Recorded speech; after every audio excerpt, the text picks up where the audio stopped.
Matt? Yes. Tiffany, we're good? Long Matt. Okay. Okay. Thank you, everybody. Today is Tuesday, December 16th, 2025. And this is the Community Development and Renewal Agency Work Session. My name is Mike Quickers. I am the chair of this board. As mayor, that is my responsibility. The council are the board of trustees for this agency. Okay, the first item on our agenda is a consideration of resolution 2025-07, approving and ratifying an agreement to lease for realty within the town center at 2300 East, Fort Union Community Reinvestment Project area. So before we move to a motion, and anything you want to add, Jared, Jim, Shane? Yeah, I want to add something. I just went through the ground lease that's appended here, and somehow section numbers have been knocked out on various sections. So I would need to, whatever you approve, I would just need to go back in and fix those section numbers. I frankly don't know what happened. It was okay on my screen, but there may have been a miscommunication between my computer and the city's computer or something like that. Sometimes that happens because I sent it here to print. But anyway, just to note that, yeah, section numbers in the ground lease that's attached as an exhibit will have to be fixed by me before this is signed. I don't think there's any issues with us, right? I do have a comment. Okay. I would like to go on record, and I know I'm in a minority. Nonetheless, I think it's important to go on record that item 6.9 within this document that limits the city and Onyx Thrive to a maximum of 35, well, it doesn't say 35 feet, but 2 stories or 35 feet. And I would like to see the CRA amend that, either delete 6.9, but it's not that I don't want human scale. I think human scale is great. I think the majority of that complex could and should be the 2-story height.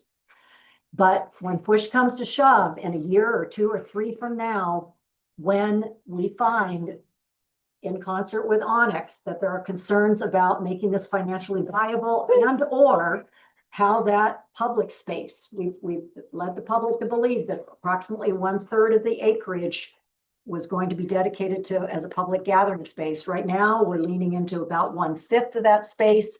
And I think that having it completely surrounded, the inner space, by buildings, with the exception of a place to walk up into it, may not be creating this town center feeling that would likely require some openness, as it was shown in an illustration for the last 2 years to the public.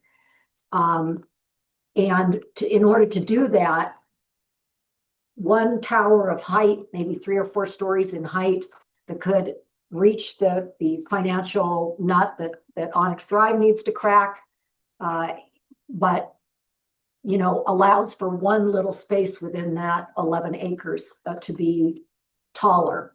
I don't want to take a lot of time, but I did want to go. I appreciate that, and I appreciate your opinion. I don't think the one thing that I would disagree with is I don't remember ever talking about more than 2 to 2.5 acres for open space ever. And so I don't know where 1/3 of 10 acres came from, which would be 3 to 3.5. So I was, every discussion that I've had was 2 to 2.5. So somewhere in that range. Well, I think it shows up in the illustration, and I know we talked about a third, but it was never put in writing. But again, it's just that a public gathering space in a town center feeling is, and I have consulted with somebody who has expertise in this area, and he likewise held this same. So again, that I'd rather tap the brakes and have us ratify this document in a couple of weeks. But I would make a motion in that direction. But we continue. We have to address the motion before we continue the discussion. Yes. so I would motion. If we don't get a second, so she just made the motion. If we don't get a second, we'll move forward to the original motion. There is no second for your motion, I'm gathering, but I happen to agree with you on the height. And so the potential for needing to alter that, what we have been told, it would take 3 council members to do. Well, I that was in the told that future. this document is legally binding, and I don't want to get into legal costs to amend it. So could we get, could you please, help us to understand have our city attorney weigh in on this? Yes, we have, the agreement to lease is intended to be a binding document. And one of the things it specifies here is what the project is going to look and feel like, including the height restrictions. So I would say that, if this is approved and it's signed, by then, we'd need to have the, developers agreement to change that. So it's not just a matter of a new, CDRA board majority. No, this is intended to be a binding agreement, which is what I the, understand that. So I understand that it would be both parties, but it doesn't mean that I think what the point I'm trying to make is that it's not set in stone. It's more difficult, perhaps, to overturn it at some point, but I think delaying this agreement to lease further delays, and we've had delay. So I could not support your motion to delay. Would rather approve tonight, and then if we find that there are design elements that need to be, to alter those height restrictions, well, then we bring it back to the CDRA board. I would think it'd be the developer that would ask us to do that. I'm taking a look back at that. Okay, all right. Thank you for letting me. thank you. I address appreciate that. And I appreciate that. I think it's good conversation. So I will entertain a motion to approve resolution 2025-07, approving and ratifying an agreement to lease for realty within the town center at 2300 East Fort Union Community Reinvestment Project area. I'll make the motion to approve resolution 2025-07. No, second. The motion approved from Councilmember Noel and the second from Councilmember Holton. Final questions, comments? But I will call for the vote. Board Member Holton, Yes. Board Member Highland, Yes. Board Member Newell, Yes. Board Member Burrell, No, and I will vote yes. The measure passes 4-1. Okay, we do have an item to discuss in a closed meeting. So it's a, Yeah, that's what I was trying to figure, we had an amendment. I know. It's, I think we have the fun ones printed in there, but the posted one, I believe, has discussion on the open space. Yeah. That's the one I have. okay, good. Yeah. So, as long as that was posted, did we get it posted? It Okay, was posted. It's just Okay. not on this printed version. I don't know what happened here, so I apologize. okay.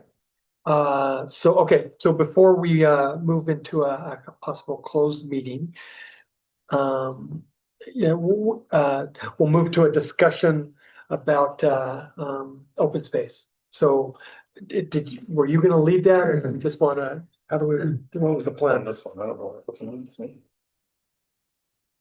Yeah, we just wanted to find out is before we keep moving down the road, what the council would like to see and kind of get some input on what you're expecting out of the open space before we get too far down the road. On this design and plan to make sure, and as the mayor mentioned, it's been in the writing about 2 to 2.5 acres of open space, so. So let me give a little bit of background. The developers at the table. Yeah, do you guys wanna come up? Yeah. Where do you like this? Who do you want to kick out? You pick. Matt takes any chance, I have yet to run, so. There you go. It's warmed up, ready. There's no action on this. We just wanted to get some feedback and make sure we're.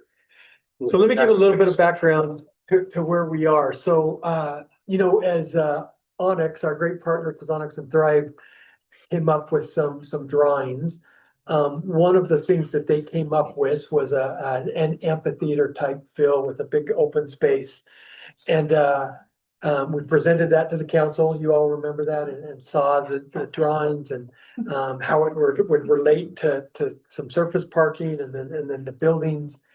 And one of the things that we decided at that point to do was to explore further the amphitheater feel. We actually had a great meeting with Sandy's amphitheater. They actually took us in and gave us a tour and kind of showed us what it would entail if we ever wanted to go that route. And one of the things that came from that meeting was that's probably a bigger scale than what we had in mind. And so, the ability to attract a certain, performer probably wasn't in the cards. What we probably felt like we needed to do was go back and look at, the weekend band that would come and play and having a venue that had the opportunity for a dance concert or a choir to come and sing and for people to come and gather. And so not quite on such a grand scale.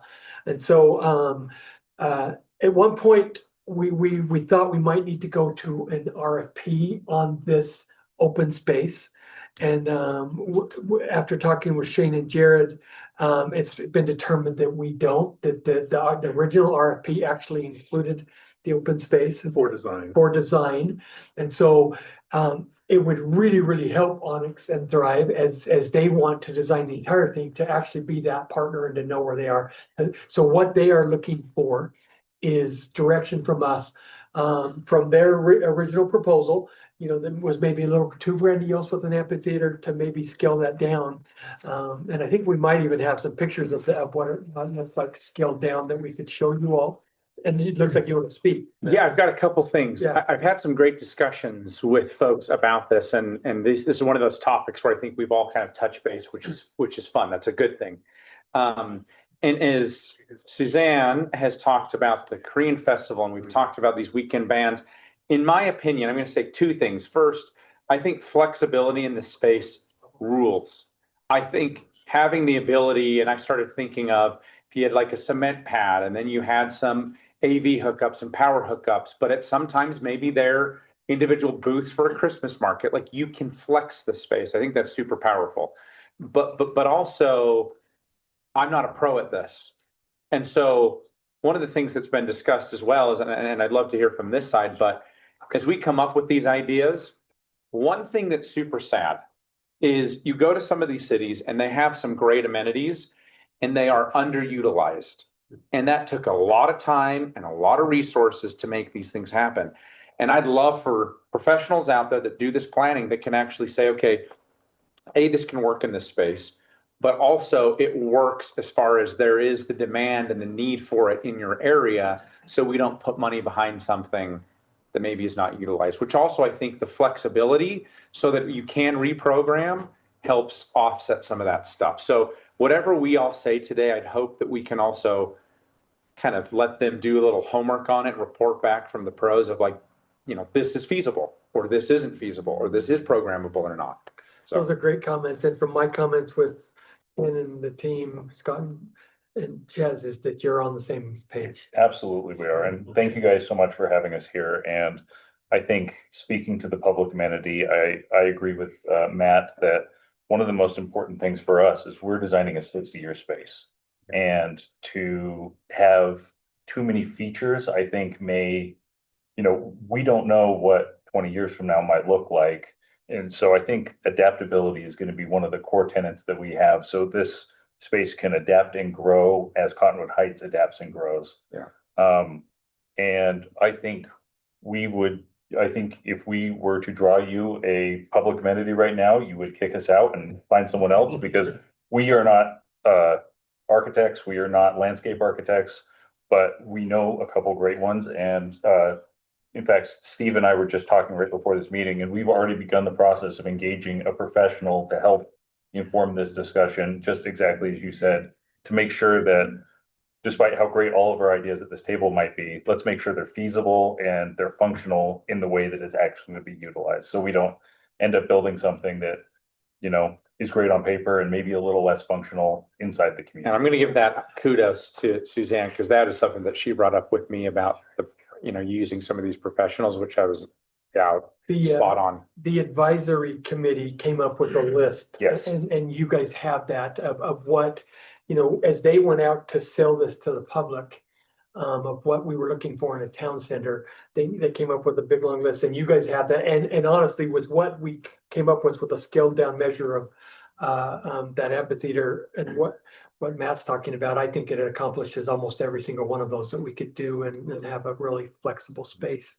I think So- about a removable stage and storage for a removable stage, and I do want to address some of the things that were initially on the list, and one is, you know, an ice rink, and there's been multiple citizens who said, no, we already got one, that's covered, we don't need to do that. I also wanted to just briefly address the senior center.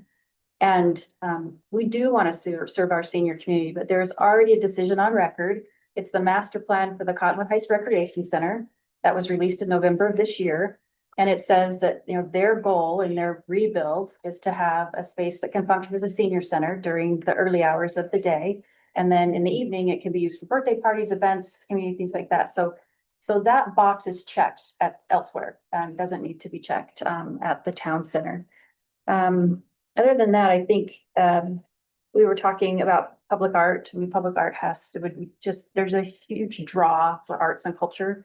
And looking long-term, whether it's the city or whether it's a nonprofit, as you know, Daybreak does, the programming is going to be really important, but that programming will be dependent on the flex space. So I really like that we've coalesced around this flexible plaza and what that might look like with electricity and, you know, plumbing for maybe water, you know, vendor booths. It could be a kids market, it could be Chris Kindle market, it could be Korean days, it could be Danish days, it can be whatever that might be. And that will keep people coming back to this town center and keep them engaged in the community, and also, of course, frequenting the businesses that will be there. So thank you for all the legwork kind of behind the scenes to talk about what is feasible. And we look forward to what you bringing back to us, what's feasible based on some of these discussions. Thank you.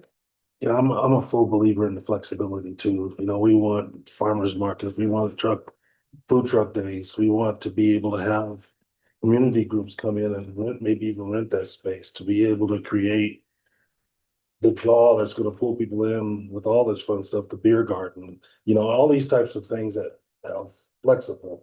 And, you know, I think this is one of the reasons I'm glad we're not sitting and putting out an RFP. And I'm sure that Ann won't be happy about this, but we have people that understand how to program in place. And those are the folks that would be charged. Of course, I mean, she would be beyond capacity doing this too, but we can address that later on. But we have the folks that can put that program together for years period of time. Well, in short, we don't know what Butlerville Days looks like in the future. Maybe Exactly. Butlerville Days also takes part at Hillside Plaza. Oh, Yeah. Garrett, Maybe there is music and there is, so you need the capability to have a legitimate performing stage of things, but also who wants it sitting empty for who knows how long. Exactly. So, Exactly. And, you know, we talked also just yesterday about utilizing events that are coming here. I mean, we've got the Olympics. If we can put a big video screen or something there for Olympic watch parties, hockey. But when it's not on, it reflects the mountains. Yes. Oh. Things like that, movie nights, you know, instead of having a blow up movie screen.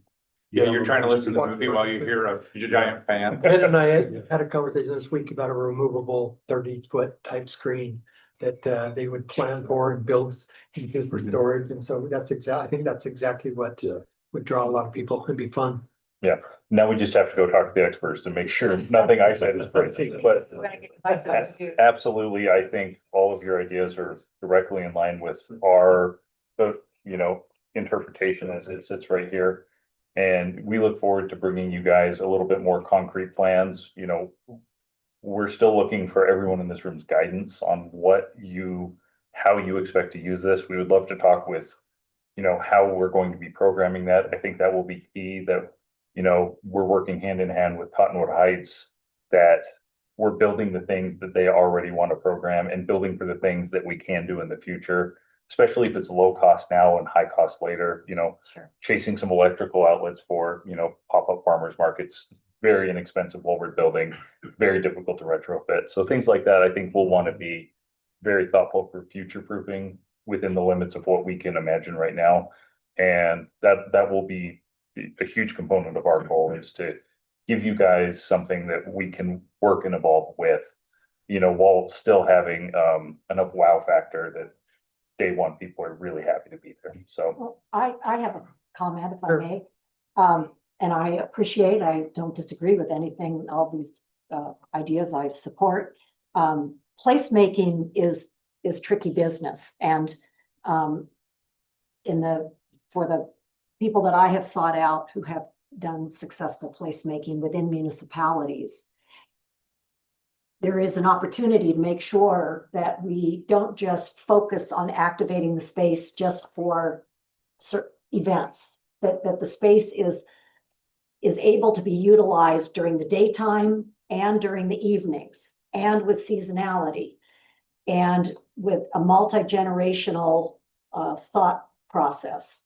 And so not just what adults would enjoy, but you know, how do we make it a place that teenagers and young children, parents with young children, the elderly have some space to relax and it feels, you know, decompressed. So, you know, as we think about, we talk about landscape architects, that's great, but I think it would be advantageous to also get some input from those who really specialize in municipal, you know, how to use space, not just for the placemaking again of special events, but how do we create spaces that people will want to come and linger there? And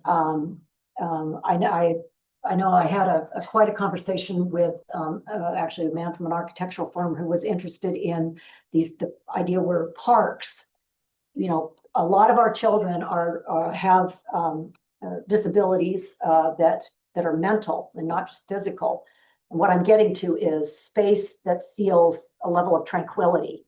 Like instead of everything being cement and asphalt walkways, maybe some spaces that meander that are crushed rock that give a more natural feeling amongst trees versus saying, well, we have this 2.1 acres and, you know, we're going to fill it with thousands of people, you know, and that's what because I want flex space, but I also think it's fair to say a lot of people are not seeking hubbub. You know, they would love to use it in the morning or the afternoon.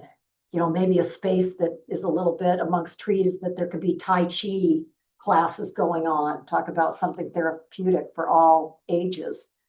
So again, I'm interested in a plan that does have the flexibility and all these great attributes that have already been discussed, but also, you know, have some space that again creates a higher level of tranquility.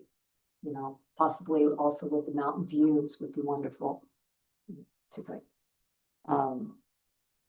Otherwise, I think it's Heber who does a early morning yoga on Saturday that then turns that into a farmer's market right after. and Midway. Yeah. And we don't disagree with any of that. I think that's an important part. We don't want something that's used 2 hours a day. We want something that's used 14 hours a day. And I think that's important that when it's not in use for an event or for any of these things that we're trying to solve for, it's still a very functional space otherwise, which is, you know, something I think it's a tall order to hit all the buckets, but that's certainly our goal is to have. So just one thing I did notice when I went back, because I read it like 5 times and highlighted, in the GeoBond descriptive, there was at least 3, possibly 4 times where it was pledged that there would be open areas, plural. Open areas, plural. So in exactly what a person how they would perceive that. But again, to me, that is, you know, these open areas, not just, you know, one big area and we're done, you know. For process would maybe be open once you find the company who's going to help you with this open Yes. space. Certainly like to maybe schedule a meeting with them again. I think that would make, Follow up. I think that would make all the sense. I think They can come to us and say, that might not work, Yeah. but here's what could work. I mean, that we just don't know. And, you know, I think this needs to be a very collaborative process, and I think the more of your ideas we have, I think the better final product we'll have. So the earlier we can get everyone's eyes on, I think that the better it'll be for our group as well. So we fully expect that this is something that we do together, and we'll spearhead, you know, the day-to-day work, so you guys can do the fun decision making. I think would be helpful as well is we're not the first city to try to create a town center. Correct. We're definitely behind the curve on that side. And I'm sure there's things that have been successful and things that have not. And so let's learn from other cities' mistakes. And make it better. And so if you could come and inform us what those are or what's super successful, Sure, would be great. absolutely. Do you guys kind of have enough direction from us? Yeah, I think that gives us That's enough helpful. Okay. to go out and give you a few ABCs and, Yeah. you know, and then we can kind of, you know, if there's a strong reaction one way or the other, I think that'll really help inform a more finalized approach. So I think this is, from our side, great. Okay. Awesome. Sweet. Thank you for being here. Thank you. Thank you. Any other questions we can answer on this? Not over for Good you night. guys yet in there.